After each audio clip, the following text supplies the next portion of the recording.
Hi friends, welcome to Bharadwaj study circle. ఈరోజు మళ్ళీ మీ ముందు రావడం జరిగింది. దానికి గల కారణం మన సుప్రీంకోర్టు ఏం చేసిందంటే నిన్న చారిత్రాత్మకమైనటువంటి తీర్పును వెలువరించడం అనేది జరిగిందండి. ఆ తీర్పు అనేది ఏంటంటే ఈ ఎస్సీ ఎస్టీకి సంబంధించినటువంటి రిజర్వేషన్ల పైన ఒక తీర్పును అనేది వెలువరించడం జరిగింది. ఇది ఆయా వర్గాలలో ఉండే వారికి సబ్ క్యాస్ట్ విధానం కూడా తీసుకువచ్చే విధంగా కూడా వీటిని ఈ యొక్క తీర్పు అనేది మనకు స్పష్టంగా తెలియజేస్తున్నాం. ఓకే, అయితే ఈ తీర్పు యొక్క పుట్టుపూర్వోత్తరాలు కానీ మనకు చూసుకున్నట్లయితే మనకి 2004 సంవత్సరంలో E V Chennaiah versus government of Andhra Pradesh. Okay, E V Chennaiah versus government of Andhra Pradesh ఈ కేస్ అనేది 2004 సంవత్సరంలో ఇవ్వడం అనేది జరిగింది. అప్పట్లో సుప్రీంకోర్టుకి వెళ్ళినప్పుడు సుప్రీంకోర్టు ఏం చేసిందంటే ఈ యొక్క కేసును కొట్టివేయడం జరిగింది. దేనికోసం? ఎస్సీ ఎస్టీలో ఈ రిజర్వేషన్స్ సంబంధించి మాకు విభజన ఉండాలి అని చెప్పేసి అక్కడ అడగడం అనేది జరిగింది ఈ యొక్క కేసులో. కానీ ఆ కేసులో సుప్రీంకోర్టు అనేది కొట్టివేయడం జరిగింది. దాని తర్వాత మళ్ళీ 20 సంవత్సరాల తర్వాత మళ్ళీ ఈ యొక్క కేసు అనేది పునర్వైభవానికి నాందిపల్లికి ఈ యొక్క కేసుని మళ్ళీ ఒకసారి ఇది 7 బెంచెస్ రాజ్యాంగ బెంచ్ ఏదైతే ఉంటుందో ఈ జడ్జెస్తో కూడినటువంటి బెంచ్ అనేది తీర్పు ఇవ్వడం అనేది జరిగిందండి. ఇది సంచలనమైన తీర్పు. అయితే వీటి కంటే కూడా ముందుగా మనం చూసుకున్నట్లయితే 2010 సంవత్సరంలో ఏం జరిగింది అని అనుకున్నట్లయితే ఇక్కడ పంజాబ్ రాష్ట్రంలో వాల్మీకిలు అదేవిధంగా మజూలీ సిక్కులు ఎవరైతే ఉంటారో వారికి సంబంధించి 50% రిజర్వేషన్స్ అనేది కల్పించడం అనేది జరిగిందండి. ఓకే, ఈ 50% రిజర్వేషన్స్ కల్పిస్తున్నట్లయితే అప్పుడు సుప్రీంకోర్టు ఏం చేసింది? సుప్రీంకోర్టు కాదు, అక్కడ చూడండి, పంజాబ్ మరియు హర్యానాలకు సంబంధించి ఉమ్మడి హైకోర్టు ఒకటి ఉంటుంది, చండీగఢ్లో ఉంటుంది. ఓకే, చండీగఢ్ హైకోర్టు ఏం చేసింది అని అంటే ఆ యొక్క రిజర్వేషన్స్ చెల్లవు అని చెప్పేసి బేస్డ్ ఆన్ ఏ కేసు? మనకి Chennaiah versus government of Andhra Pradesh యొక్క కేసును ఆధారంగా చేసుకొని అప్పటి సుప్రీంకోర్టు ఇచ్చినటువంటి తీర్పు ఏదైతే ఉందో దాని ఆధారంగా అయితే ఈ రిజర్వేషన్స్ అనేవి చెల్లవు అని చెప్పేసి అక్కడ చండీగఢ్ హైకోర్టు అనేది తెలియజేయడం జరిగింది.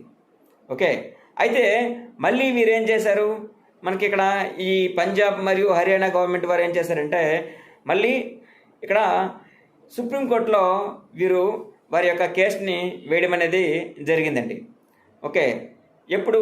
ఆ యొక్క నెక్స్ట్ ఇయర్ 2010లో వీరు వేసినట్లయితే 2011 సంవత్సరంలో సుప్రీంకోర్టులో ఈ యొక్క కేసు అనేది వేయడం జరిగింది.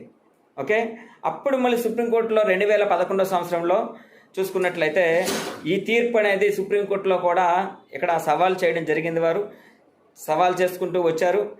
అయితే ఏం చెప్పారు అని అనుకున్నట్లయితే అప్పుడు 5 మెంబర్ బెంచ్ ఏదైతే ఉంటుందో దాని తర్వాత 5 మెంబర్ బెంచ్ వచ్చేసరికి 2020 సంవత్సరంలో 5 జడ్జిలతో కూడినటువంటి రాజ్యాంగ ధర్మాసనం అనేది E V Chennaiah versus government of Andhra Pradesh సంబంధించి 2004 తీర్పును అనుసరించి ఆ యొక్క ఈ రిజర్వేషన్స్ ఏవైతే ఉన్నాయో ఇవి తప్పు అని చెప్పేసి మనకి సుప్రీంకోర్టు అనేది మళ్ళీ అప్పుడు ఒక కోఆర్డినేట్స్ ధర్మాసనం ఏదైతే ఉంటుందో ఆ కోఆర్డినేట్ ధర్మాసనం ఇచ్చేటువంటి తీర్పును పునఃపరిశీలన కోసం అని చెప్పేసి మళ్ళీ నిన్న మళ్ళీ ఇక 2024 సంవత్సరంలో మనకి సుప్రీంకోర్టు 7 రాజ్యాంగ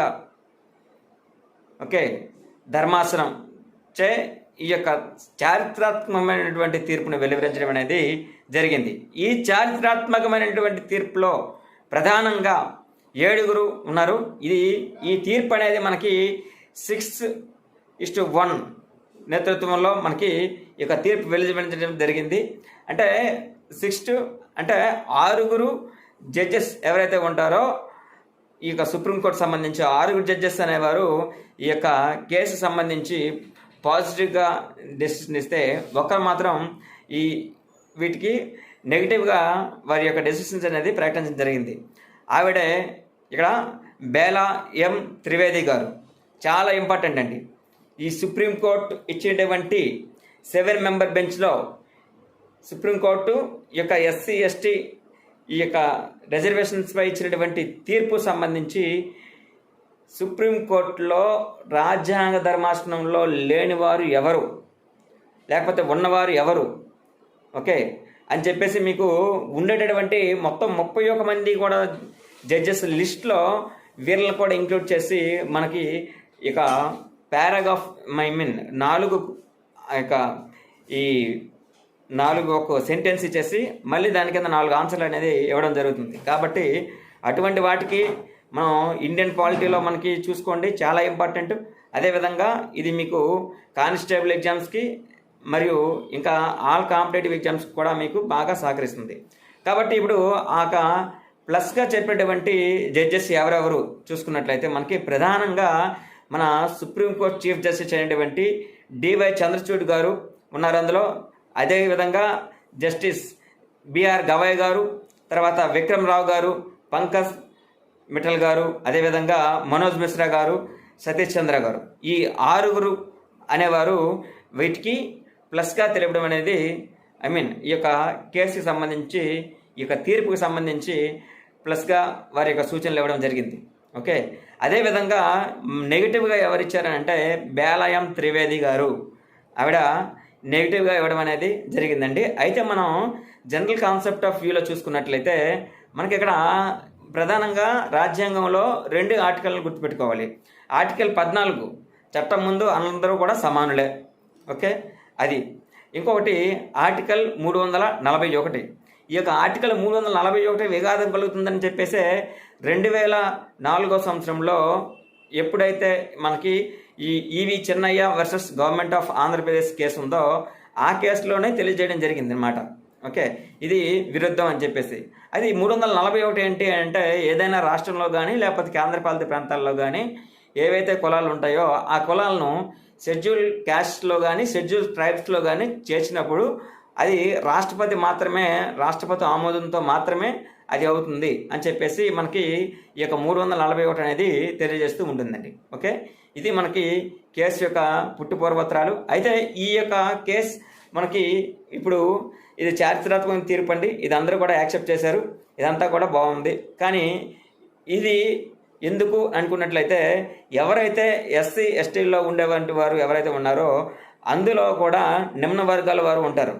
అందులో కూడా ఇక్కడ ఎవరైతే ఉంటారో పేద వర్గాలు ఉంటారు, అదేవిధంగా పెద్దలు కూడా ఉంటారు అన్నమాట. కాబట్టి మనకి ఇందులో ఓబీసీ సెక్షన్లో బీసీఏ, బీసీబీ, బీసీసీ, బీసీడీ ఎలా ఉందో అలాగే ఎస్సీ ఎస్టీల్లో కూడా మనకి ఎస్సీఏ, ఎస్సీబీ, ఎస్సీసీ అలా ఏదైనా సరే వర్గీకరణ చేసుకోవచ్చు అని చెప్పేసి నిన్న ప్రధానంగా ఇచ్చేటువంటి కాన్స్ట్రక్ట్ అండి ఇక్కడ మనకి సుప్రీంకోర్టు వారు ఇచ్చారు.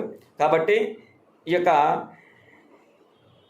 తీర్పు అనేది మనం సంచలనాత్మకమైన తీర్పుగానే మనం భావించవచ్చు. ఓకే, కాబట్టి ఇదంతా కూడా మీకు ఇండియన్ పాలిటీలోను అదేవిధంగా మీకు ఈ యొక్క జనరల్ పేపర్ అనేటువంటి ఏదైనా సరే ఎనీ కాంపిటేటివ్ ఎగ్జామ్ సంబంధించి ఈ క్వశ్చన్స్ అనేవి ఇంపార్టెంట్ అండి. ఆర్టికల్ 14, ఆర్టికల్ 341, అదేవిధంగా E V Chennai versus government of Andhra Pradesh case ఒకటి గుర్తుపెట్టుకోవాలి. తర్వాత ఈ యొక్క పంజాబ్లో ఏవేవి ఉన్నాయో ఎస్సీ క్యాస్ట్లు ఏవైతే ఉన్నాయో ఆ ఎస్సీ క్యాస్ట్లు వాల్మీకులు, అదేవిధంగా మజూలి, ఓకే వాల్మీకులు, అదేవిధంగా మజూలి సిఖ్లకు సంబంధించిన వారి గురించి కూడా మీకు చాలా ఇంపార్టెంట్. ఓకే, అయితే మనకి ఇక్కడ గమనించుకున్నట్లయితే మీకు అందరికీ కూడా ఒక విషయం తెలియజేసింది ఏంటంటే మన యాప్లో సంబంధించి మీకు కానిస్టేబుల్ అండ్ ఎవరైతే ఏపీపీఎస్సీ గ్రూప్ 2 మెయిన్స్ చదువుతున్నారో వారందరి కోసం కూడా మంచి మంచి కోర్సులు అన్ని మీకు ఇంట్రడ్యూస్ చేయడం జరిగిందండి. యాప్ లింక్ డిస్క్రిప్షన్లో ఇస్తాను. ఓకే, ప్లీజ్ డూ సబ్స్క్రైబ్ అండి. Don't miss this chance. Okay, thank you very much.